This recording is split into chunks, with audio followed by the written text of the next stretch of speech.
நண்பர்களுக்கு வணக்கம். 17 ஆகஸ்ட் 2024, அதாவது ஆவணி மாதம் ராசி பலனை பற்றி நம்ம பார்த்துக்கிட்டு இருக்கிறோம். ஆவணி மாதம் ராசி பலன் விருச்சிக ராசிக்கு எப்படி இருக்குங்கிறத பார்க்கலாம். இந்த மாதம் விருச்சிகம் என்றாலே செவ்வாயினுடைய வீடு. செவ்வாய் கொஞ்சம் ஒரு அதிகாரமுள்ள ஒரு அமைப்புன்னு நான் சொல்கிறது தான். மேசத்தையும் விருச்சிகத்தையும் செவ்வாயினாவே ஒரு அதிகாரம். உங்கள் ராசிநாதன் குருவோட இடந்து உங்கள் ராசியே பார்க்குறார். ரொம்ப சுறுசுறுப்பாக இருக்கும். இதில் அந்த பாவகம் அழுக்குது அப்படின்னு நாங்கள் இதுதான் சொல்கிறோம். ராசியை குரு பார்க்க பிறந்தவன் கொடுத்து வச்சவன் அப்படிங்கிறது. ராசியை குரு பார்க்க பிறந்தவன் கொடுத்து வச்சவன் என்ன தாங்க நடக்கும்? நான் தான் முதல்லேருந்தே சொல்கிறேன், ராசி பலன் பொதுவானது. இந்த ராசியில் 1,00,000 பேர் இருந்தால் 20% பேருக்கு தான் வேலை செய்யும். 20% தான் வேலை செய்யும். 1 கோடியாக இருந்தால் அது 20% தான். 1,00,000 இருந்தாலும் 20% தான் அது பொருந்தும். மற்றதெல்லாம் தசாபுத்தி அடிப்படையில் தான் அங்கே நடக்கும். ஏன் அப்படின்னா நிறைய பேர் இதை நீங்கள் சொல்கிறங்கிறதுனால இந்த வரியை நான் சொல்ல வேண்டியதாக இருக்குது. சரி, இப்போ என்ன வேணும்? ராசியை குரு பார்க்கறதுனால நல்லது கெட்டது இது 2 விஷயம் இருக்குது வாழ்க்கையில்.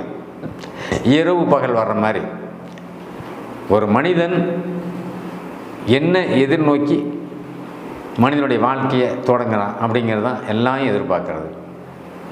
மனிதன் பிறக்கும்போது ஒன்றும் தெரியாது யாருக்கும். 5 வயசுலேயும் எதுவும் தெரியாது, 10 வயசுலேயும் ஒன்றும் தெரியாது. விவாத வயசு, விளையாட்டு வயசு, விளையாடிக்கிட்டு போயிட்டு வந்துகிட்டு இருப்பாங்க. அதுக்கப்புறம் தான் பருவ வயசுன்னு வரும்போது தான் என்ன நடக்குது அப்படிங்கிறது அவன் உணரக்கூடிய வயசு. அதனால தான் நாங்கள் என்ன சொல்கிறோம், ஒருத்தனுக்கு ஜென்மச்சனி 7 சனி காட்டாங்கட்டங்களோட குழந்தைய எந்த வகையிலையும் எந்த வகையிலும் என்ன அதுங்க பணமோ பொருளோ சம்பாரித்து நஷ்டப்படுத்த போகிறதில்ல. அவங்க தான் ஒன்றுமே தெரியாது. தான் யாருன்னே அவங்களுக்கு உணராது. தான் யாருன்னு உணராத வரைக்கும் யாருக்குமே 7 சனி பாதிப்பு வராதுங்க. ஆனால் வரும். அது அப்போ கூட அது உணராது. 7 சனியில் தான் பிள்ளைங்க கீழே விழுவுறது, தடமாளி வருது, மூஞ்சில் காயம் ஆகிறது, கை உடையிறது, இதெல்லாம் நடக்குது. அவங்களுக்கு தெரியுமா நம்ம உழுவ போகிறோன்னு? கண்டிப்பாக இல்லை. அதனால் அந்த வயது அப்படின்னு அந்தந்த வயதுக்கு தகுந்த மாதிரி தான் இங்கே பலனே இங்கே வருது. சரி, விருச்சிகம் ராசி குழந்தையாக இருந்தாலும் சரி, பெரியவங்களாக இருந்தாலும் சரி, 60 வயசு உள்ளவங்களாக இருந்தாலும் சரி, இன்றைக்கி வருமானத்தோடையே செழிப்போடையே செல்வாக்கோடையே இருக்கக்கூடிய ஒரு அமைப்பு இந்த மாதம் உங்களுக்கு கண்டிப்பாக உண்டு. ராசிநாதன் தான் முக்கியம் எனக்கு. ராசிநாதன் செவ்வாய் அவருடைய இது குருவலயம் சொல்லக்கூடிய அந்த சுக்கிரன் வீட்டில் குருவும் செவ்வாய் இணைஞ்சு நிற்கிறாங்க. திரும்ப ராசியே பார்க்குறாரு. ராசியை பார்க்குறது தான் சிறப்பு. 3ஆம் இடத்தை பார்க்குறது தான் சிறப்பு. அரசு பணி எதிர்பார்ப்பீங்க. எல்லாம் எதிர்பார்க்குறது, மிகவும் ஆசையாக எதிர்பார்க்குறது என்ன? வேலை வேலை வேலை வேலை. எல்லாருக்கும் கிடைச்சிருந்தா என்ன? எல்லாருக்கும் கிடைக்கிறதில்ல. அப்போது இங்கே இப்போ நமக்கு சார், நான் என் பையனை படிக்க வச்சேன், 10 லட்ச ரூபா செலவாயிடுச்சு, 15 லட்ச ரூபா செலவாகி போச்சு, வேலைக்கு பரீட்சை எழுதுறான், எதுவுமே ஒன்றும் நடக்க மாட்டேங்குது. பரீட்சை எழுதுறது பற்றி பேசக்கூடிய பாகமே 3ஆம் பாகம். 3ஆம் பாகத்தை குரு பார்க்குறார். அந்த வீட்டு அதிபதி சனி வலுத்திருக்கிறார், குரு பார்க்குறார். அப்போ என்ன நடக்கும்? அரசாங்கத்துக்காக பரீட்சை எழுதிட்டு இருக்கிறவங்க, டிஎன்பிசி போன்ற அமைப்பு, பெரிய லெவலில் பரீட்சை எழுதுறவங்கன்னு அதையும் சொல்லுவேன். ஐஏஎஸ் ஐபிஎஸ் போன்ற பரீட்சை எழுதுறவங்கன்னு நீங்கள் பாஸ் பண்ணிடுவீங்க. ஏற்கனவே எழுதியிருந்தால் பாஸ் ஆகிருப்பீங்க. இந்த லக்னத்துக்கு தான் ஐஏஎஸ் ஐபிஎஸ், பொதுவாக ஐபிஎஸ், மாற்றுப்பணி, அப்புறம் ஃபாரஸ்ட்டு இந்த அமைப்பு, அப்புறம் காவல்துறை, அப்புறம் இராணுவம். இந்த காவல்துறை, இராணுவம் இதெல்லாமே காவல்துறை கூட மாநில அரசு பணியாக வந்துடும். மத்திய அரசு பணியில் உங்களுக்கு நாம் சொல்கிற மாதிரி மேஷம், கடகம், துலாம், மகரம் போன்ற அமைப்பில் கிரகங்கள் இன்று திசை நடத்தக்கூடியவங்களுக்கு உங்களுக்கு மத்திய அரசு பணியில் உங்களுக்கு வாய்ப்பு இருக்குது. நீங்கள் பரீட்சை எழுதுனா கண்டிப்பாக பாஸ் ஆகி போவீங்க. இந்த 8, 12ஆம் இடத்தோட குரு தொடர்பு கொள்கிறவங்களுக்கு இது கூடுதலாக இருக்கும். மத்திய அரசு பணம் வாங்குறவங்கன்னா எப்படி வாங்குறவங்க? நிறைய பேர் உங்களுக்கு சந்தேகமே ராசி பலனில் நம்ம பையனுக்கு என்ன வேலை கிடைக்கும், நம்மளை பற்றி என்ன சொல்லுவாங்க, நம்ம என்ன வருமானம் பண்ண போகிறோம், நம்ம பையனுக்கு எப்போ கல்யாணம் நடக்கும், இதெல்லாம் சொல்லுவீங்க. நீங்கள் எதிர்பார்க்குறீங்க. ராசி பலனில் பொதுவான பலன் தானே. கல்யாணம் நடக்கும்னா இப்போ இந்த வருஷம் நடக்கிறதுக்கான வாய்ப்புன்னு நான் பொதுவாக சொல்கிறேன். பொது பலன் நான் இங்கே சொல்ல வர்றேன். ராசியை குரு பார்க்குது இல்லையா? ராசியை குரு பார்த்து ராசிநாதனே இப்போ அந்த பார்வையில் இருக்கும்போது திருமணம் கண்டிப்பாக நடக்கும்.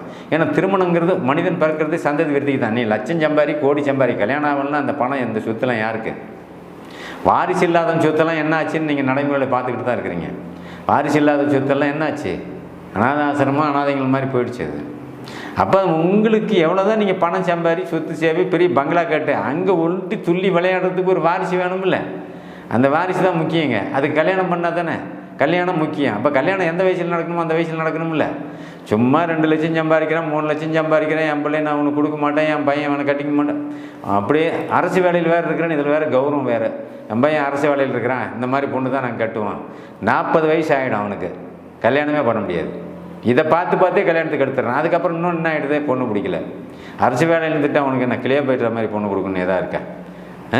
அரசு வேலையில் இருந்துட்டு இப்படி தான் பொண்ணுன்னு எதாவது இருக்கா? ஏன் வாழ்க்கை துணைங்கிறது ஒன்று நல்ல பொண்ணாக வந்தால் சரி, குடும்பத்தை நடத்தக்கூடிய தகுதியான ஒரு பொண்ணு, அவள் குடும்பத்தை மேல் நோக்கி கொண்டு போகிற ஒரு பொண்ணாக இருந்தால் சரி, ஒழுக்கமான பொண்ணாக இருந்தால் சரி, அதை தானே பார்க்கணும். என்ன அவனை எடுத்த உடனே நீங்கள் 50 பவுன் வேணும், கார் வேணும், பொண்ணு அழகாக இருக்கணும். யார் சம்பாரித்து வச்சுருக்கிறாங்க இந்த மாதிரிலாம் எதிர்பார்க்குறீங்க? அந்த மாதிரி எதிர்பார்ப்பெல்லாம் வந்து தயவு செஞ்சு இந்த ராசி பலன் நிகழ்ச்சி நான் அவங்களுக்கு வேண்டி கேட்டுக்கிறேன். தயவு செஞ்சு அதெல்லாம் விட்டுருங்க. கொஞ்சம் இறங்கி வாங்க. 30 வயசு 25 வயசில் கல்யாணம், 25 வயசுலேயாவது கல்யாணம், 27 வயசுக்குள்ளே ஆனால் மட்டும்தான் அவன் சந்ததி வளர்த்த முடியும். 40 வயசில் ஆனான்னா அவனுக்கே வயசாகிடும், அவன் செத்து போயிடுவான், அந்த பிள்ளை அனாதையாக நிற்கும், அவனுக்கு பிறந்த பிள்ளைங்க அனாதையாக நிற்கும். நல்ல யோசனை பண்ணுங்க. அதனால் திருமணம் போன்ற விஷயங்கள் நடக்கக்கூடிய ஒரு மாதம் இந்த அமைப்பில் உங்களுக்கு கண்டிப்பாக உண்டு. ஆக திருமணம் போன்ற விஷயத்தில் நல்ல பெண்ணாகவே கிடைக்கக்கூடிய ஒரு அமைப்பெல்லாம் உண்டு. நல்ல பொண்ணு எப்படிங்க கிடைக்கும்? எல்லாமே எதிர்பார்க்குறீங்கல்ல, நல்ல மனைவி வேணும், அழகான மனைவி வேணும், வேலையில் உள்ள மனைவி வேணும், இத்தனையும் ஒரு ஆள் எதிர்பார்க்குறான்ல. ஏன் வேலை இல்லாத பொண்ணை கல்யாணம் பண்ண மாட்டிங்களா? இதெல்லாம் எப்படி வரும் ஜாதகத்தில்? ஜாதகத்தினுடைய அமைப்பில் ராசியை குரு பார்க்க பிறந்தவன் சுக்கிரன் வலுத்தவன். ஜாதகத்தில் சுக்கிரன் குரு சுக்கிரன் தொடர்போடு தொடர்ந்து வருத்தா இருக்கிறவன் தான் வேலையில் உள்ள பொண்ணு கிடைக்கும், அழகான பொண்ணு கிடைக்கும், வசதி வேப்பான மாமனார் வீடு கிடைக்கும். என்ன சில பேருக்கு கிடைக்கும், ஆனால் அதை பயன்படுத்த முடியாத அங்கேருந்து வந்துடுவான், வாழ்க்கை பிரியும். இது எல்லாமே ராசி பலனுக்குள் அடக்கம் இல்லை, தசாபுத்திக்குள் தான் அடக்கம். இந்த மாதத்துக்கு மட்டும் உனக்கு இப்படித்தான் இருக்கும். கோச்சாரத்தில் கிரகங்கள் எங்கெங்கே இருக்கிறத வச்சு தான் நம்ம பேசிகிட்டு இருக்கோம். என்ன இது ஏன் என்ன சார் நல்லது சொல்கிறீங்க, அப்புறம் கெட்டதுன்னு சொல்கிறீங்க? ஆமாம், நல்லதுங்கிற நல்ல 2 கிரகம் செவ்வாயும் குருவும் ராசியை பார்க்குறாங்க. இன்னொருத்தர் இருக்காருல்ல, அவருடைய மாபெரும் சக்தின்னு சொல்லக்கூடிய சனி பகவான், எப்பேற்பட்ட இடத்தையும் சனி கொண்டாந்து அப்படியே கவலைக்குள்ளாகிடுவார். நான் இந்த என் பையனுக்கு இத்தனை லட்சம் செலவு பண்ணி கல்யாணம் பண்ணி வச்சிங்க, அந்த பொண்ணு இருக்க மாட்டேன்னு போயிடுச்சு. தப்பு நீ பொண்ணு மேலேயே மட்டும் சொல்லாத, உன் மேலேயும் தப்பு இருக்குது. என்ன அப்போ அது காரணம் என்ன? சனி அந்த பாவத்தை பார்க்குறதில்ல. சனி ராசியை பார்க்குறது தப்புங்க. குருவும் பார்க்குறார், சனியும் பார்க்குறார். நல்லது நடந்து கெட்டது நடக்கும்.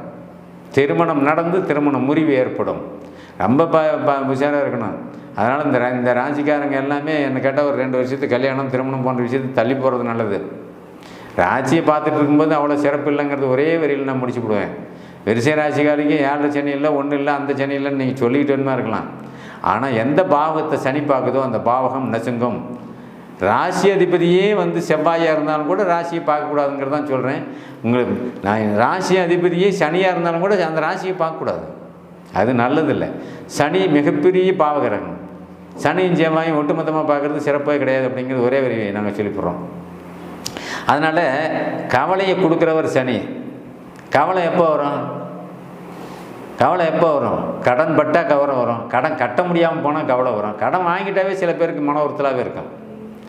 கல்யாணம் பண்ண முடியல கவலை, கல்யாணம் பண்ணி பிரிஞ்சு போயிட்டாங்க கவலை, 2 பேருமே நாங்கள் பண்ணோம், 2 பேரும் விபத்தில் மாட்டுக்கிட்டோம், 2 பேருமே ஆஸ்பத்திரியில் இருக்கிறேன், பெரியவங்க கவலை. கவலை எப்போங்க வரும்? பாதிப்புன்னு வரும்போது கவலை வரும். அந்த பாதிப்பை கொடுக்குறவர் யாருங்க? சனி பகவான். சனியை கெடுதலே செய்வாரா? யாருக்கும் நல்லதே செய்ய மாட்டார், செய்கிறாரு. நல்லது செஞ்சு சனி திசையில் கோட்டீஸ்வரன் ஆனவங்களும் இருக்காங்களே. அது நீ உங்கள் பாட்டம் பாட்டி முன்னோர்கள் செஞ்ச பாவ புண்ணியத்துக்கு ஏற்ற மாதிரி தான் நீ பிறக்கிற. அவங்க நல்லது செஞ்சு தான் உங்களுக்கு நல்லது கிடைக்கும். நான் ஜோசியம் என்ன, இங்கே ஜாதகம் என்ன சொல்லுது, 5ஆம் பாவகம் என்ன சொல்லுது, பூர்வ புண்ணிய கர்மா, அவங்க என்ன செஞ்சாங்களோ அது உனக்கு திருப்பி கிடைக்கும். நல்லது செஞ்சு தான் நல்லது கிடைக்கும், பாவத்தை செஞ்சு தான் பாவத்தை நிற்கும். 5ஆம் பாவம் தான் நீ செய்கிற பாவ புண்ணியத்தை அங்கே அப்படியே கரெக்ஷன் பண்ணி டெபாசிட் மாதிரி பண்ணி வச்சிடும். அப்போ அந்த 5ஆம் பாவத்தை நாங்கள் கனெக்ட் பண்ணாவே உங்களுக்கு என்ன சொல்லணும்? ராசிக்கு 5ஆம் இடத்துல யார்? ராகு உட்காந்துருக்காரு. ஒரு வேளை ஜனன காலத்தில் ராசிக்கு 5ஆம் இடத்துல உங்களுக்கு ராகு இருந்தான்னு வச்சுக்க, இந்த வேலை இந்த லக்னமாக இருந்தால் 5ஆம் இடத்துல ராகு உட்காந்தாலும் நல்லா இல்லை, நீங்கள் ஊரை விட்டே வந்துட்டீங்கன்னு அர்த்தம். எங்கே பிறந்தீங்களோ அந்த இடத்த விட்டு வந்து வேறு ஊரில் வந்து குடியேறி அங்கே உட்காந்துருவீங்க, அவ்வளோதான். உட்காந்து நல்லா இருக்கிறீங்கன்னா நல்லா இல்லையான்னு நீங்கள் உங்கள் ஜனஜாதகத்தில் பிறப்பின் அடிப்படையில் அது அப்புறம் தீர்மானிக்கிறது. ஆக இன்றைக்கி உங்களுடைய வாழ்க்கையில் திருமணம் போன்ற விஷயங்களில் கொஞ்சம் சிக்கல் இருக்கும், கொஞ்சம் பிரச்சனைகள் இருக்கும். அந்த பிரச்சனையிலேருந்து நீங்கள் வெளியே வர முடியாத ஒரு அமைப்பு இங்கே கொடுத்துக்கிட்டு இருப்பான். வருமானம் தொழில் அமைப்பில் கொஞ்சம் பாதிப்புகள் இருக்கும், அதுவும் வெளியே வரமாமல் கண்டிப்பாக கொடுத்துக்கிட்டு இருக்கோம். ஆக திருமணத்தை நடத்துகிறவங்க தசாபுத்தி அமைப்பில் நல்லா இருக்கிறவங்க திருமணத்தை நடத்துவாங்க. கோடிக்கணக்கில் சம்பாதிக்கிறவங்கலாம் யாருமே வந்து ஜாதகம் பார்க்க வர மாட்டாங்க. நாங்கள் இதில் ஏன் இந்த பாயிண்டெல்லாம் நாங்கள் இங்கே கொண்டு வரோம் அப்படின்னா, மனிதனுக்கு தேவையானது அளவோடு இருந்தால் அந்த வாழ்க்கை அளவோடு சிறப்பாகவே இருக்கும். அளவுக்கு மீறி போகும்போது தான் என்ன பண்ணுது, அங்கே வாழ்க்கையில் கஷ்டங்கிறதே தொடருது. அந்த கஷ்டத்தை விட்டு வெளியே வர்றதுக்கு கொஞ்சம் புத்திசாலித்தனத்தை யூஸ் பண்ணணும். அந்த புத்திசாலித்துக்கு உண்டான கிரகம் குரு அவர் வந்து பார்க்குறாரு. அதனால் அதை வந்து விடுபடுறீங்கிறத கண்டுபிடிச்சிட்டோம் நாங்கள். ஆக விடுபட்டு வரக்கூடிய ஒரு மாதமாக தான் இந்த மாதம் விருச்சிக ராசி இருக்கும். திருமணத்தை மட்டும் கொஞ்சம் தள்ளி போடுங்க. நன்றி, வணக்கம்.